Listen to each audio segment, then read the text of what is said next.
Hello everybody, my name is Pedro Volpiani and today I'm going to present our work entitled Simulating the Common Research Model using the new CFD solver from ONERA, DLR and Airbus, CODA.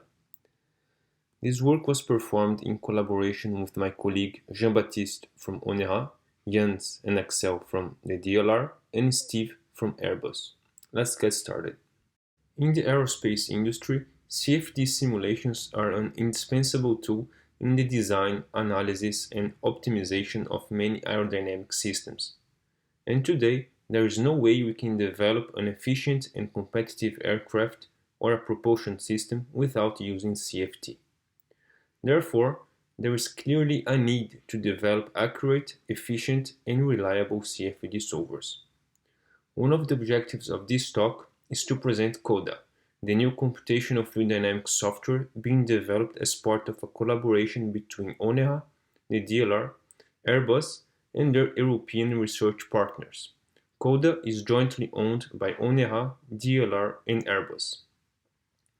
Our goal is to carry out a thorough comparison between run simulations of an aircraft configuration performed with CODA and reference legacy codes, such as TAU and ELSA, and also to evaluate CODA capabilities on several types of meshes such as block-structured, hybrid, and fully unstructured tetrahedral meshes using finite volume and finite element schemes. The geometry we are dealing with is the high-speed cruising common research model wing body configuration considered in the context of the 5th, 6th, and 7th drag prediction workshops. All the meshes employed in this study can be downloaded from the Drag Prediction Workshop website. Here we give an example of multi-block structured meshes on the bottom left and mixed unstructured grids on the bottom right employed in this study. CODA operates on unstructured meshes in self-centered fashion and combines established finite volume schemes with high-order discontinuous Galerkin methods. This new CFD platform was designed for efficient parallel and heterogeneous architectures, applying modern software techniques to cover a wide range of multidisciplinary applications. For the discretization of convective terms, we use the Rose scheme with entropy fix. For the Rose scheme, state values left and right at a face are gradient-based, piecewise, linearly reconstructed. Therefore, the accuracy of the discretization depends essentially on the method to compute element gradients. Element gradients are computed based on the weighted least square method or on the Green-Gauss theorem. In addition to the usual face-based stencil that contains those elements which share a common face with the considered element, a so-called extended stencil is available. There, the element neighborhood is defined by all elements that share at least one node. The latter method is known to be more precise. Slope limiters can be applied near strong discontinuities, for instance, those from Barth and Jefferson or Venkatakrishnan. For the discretization of terms like the diffusive part that require gradients at phase integration points, multiple phase gradient augmentation schemes are available. For a Cartesian mesh with uniform or non-uniform spacing, all cell-to-face, phase, and edge augmentation lead to the same discretization. For non-smooth meshes, the slope used by the phase augmentation can introduce some diffusion compared to the edge augmentation. The additional diffusion can improve robustness of an iteration process, but may also have a distinct effect on the numerical solution if the diffusive part of the physical model dominates the character of the computed case. For non-smooth meshes, the slope used by the cell-to-face augmentation to replace the projection of an element gradient includes an interpolation error introduced by the linearly interpolated phase state. Therefore, the most accurate edge augmentation should be used, especially for meshes with strongly non-smooth boundary layer resolution like fully tetrahedral meshes. The discontinuous Galerkin discretization is based on a modal approach that relies on the use of a hierarchical and orthogonal polynomial basis for the Galerkin projection. The discretization of the viscous terms is performed using the BR1 or BR2 approaches. Temporal integration is performed by employing an implicit backward Euler scheme relying on the matrix-free GMRS block-Jacobi method, where the Jacobi method may apply element, local LU, or a lines inversion method as preconditioner. Let's start by analyzing the results using full hexahedral meshes from the drag prediction workshop 5. We can decompose the near-field drag in pressure and friction drag. Here, we use the medium L3 grid resolution with a total of 5 million cells and y plus equals 1 in the wall region. We analyze the impact of the limiter, the choice between least square and Green-Gauss to compute the convective terms, and the gradient augmentation to compute the diffusive terms. Three values of the limiter constant k were tested: 0.1, 1, and 10. Low values of k make the scheme more dissipative and the simulation easier to converge. High values of k neutralize the effect of the limiter and, for flows with discontinuities, can cause the solution to diverge. The discrepancies in the drag coefficient between CODA and ELSA vary between 4 and 0.2 drag counts, depending on the value of k. Moreover, when k increases, the aerodynamic coefficients approach the reference values as expected.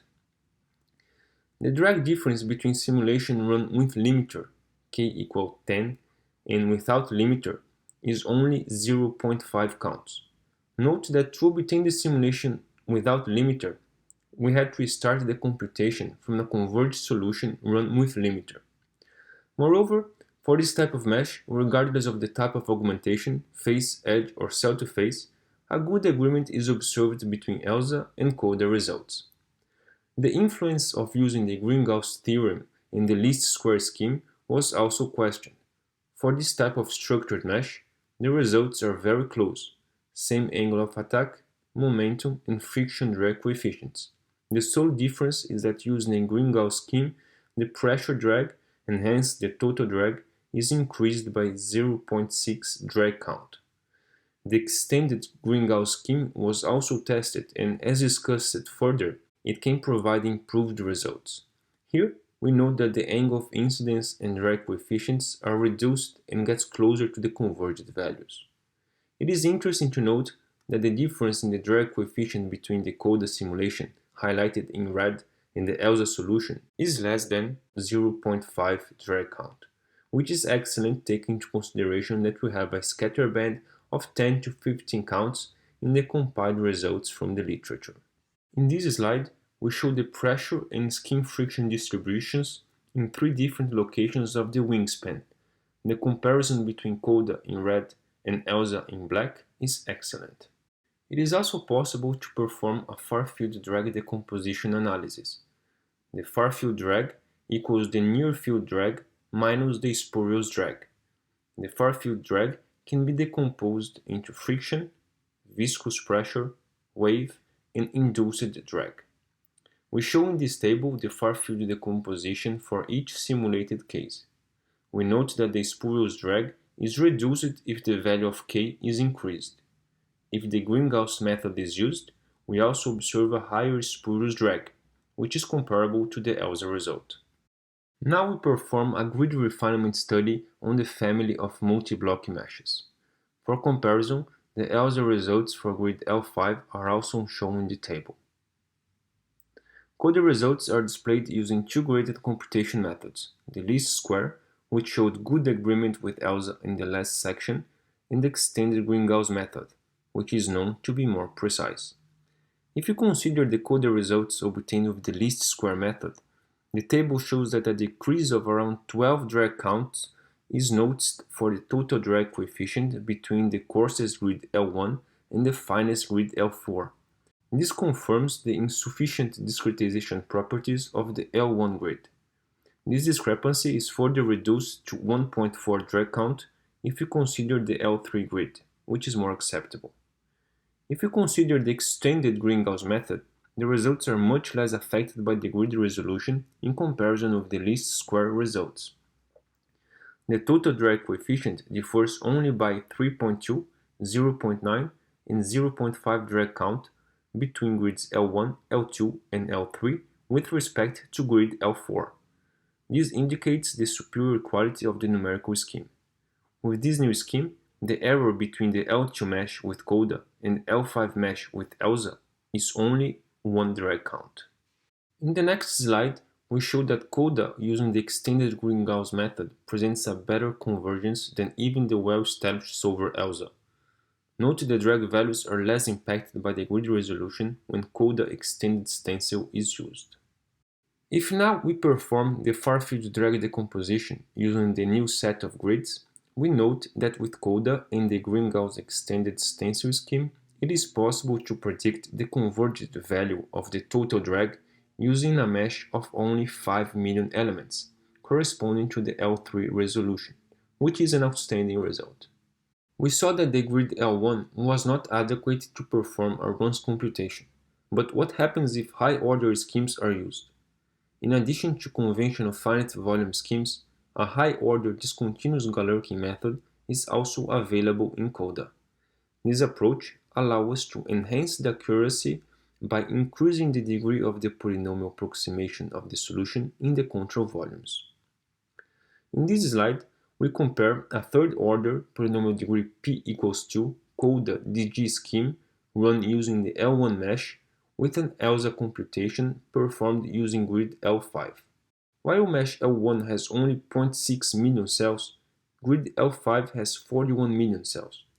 Results are found to be very accurate with the DG approach on the coarse L1 mesh.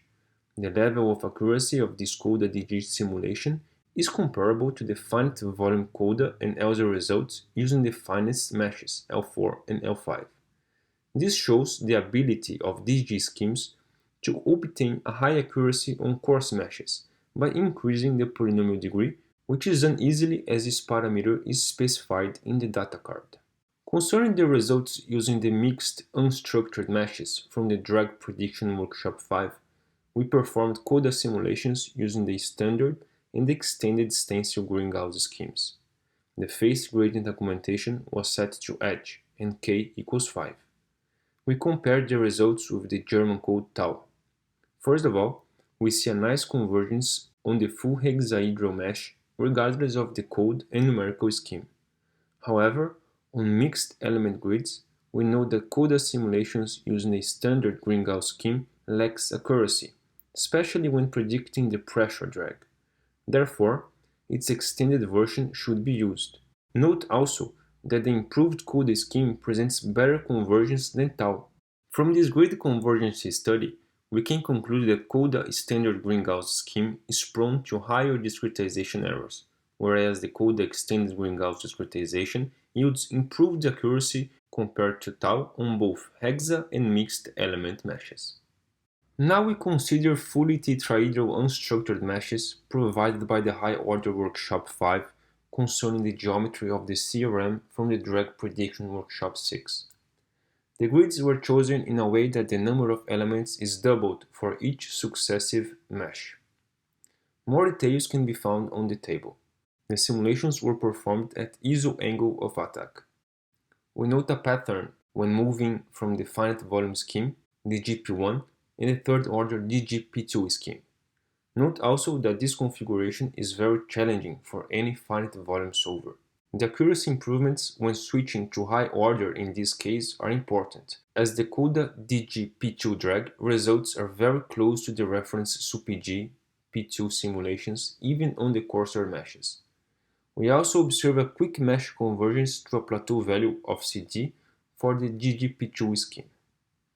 In terms of drag prediction, mesh L4 that has approximately 2 million cells gives converged results when P equals 2, corresponding to roughly 20 million degrees of freedom. Finally, we present a mesh convergence study on an unstructured solar grid provided during the Drag Prediction Workshop 7. Run simulations were performed at ISOLIFT. In this set of runs, we used phase augmentation that is known to be more robust, once more diffusive, than the edge augmentation. Nonetheless, if the mesh has good properties, the results should not differ considerably. This is what we observed for this grid convergence study. We concluded that using the extended Green-Gauss gradients contributes to increase the solver accuracy and the final results compare well with the tau solution. In this presentation, we compared the new CFD software CODA, co-developed by ONERA, DLR and Airbus, with the traditional solvers ELSA and tau. We performed tests in a disclosed aircraft geometry that is representative of an industrial configuration, the CRM. Results indicated good accuracy and robustness of the new solver not only in structured but also in unstructured grids. We showed that finite volume results for CODA using extended Green-Gauss gradients provide an increased accuracy if compared to the legacy solvers ELSA and tau on both full structured or unstructured grids. The DG approach proved also its interest, as the DG simulation using the coarses grid L1 showed the same level of accuracy as a second-order finite volume scheme using the finest grid L5. The DG simulations performed on full tetrahedral meshes also showed good convergency properties.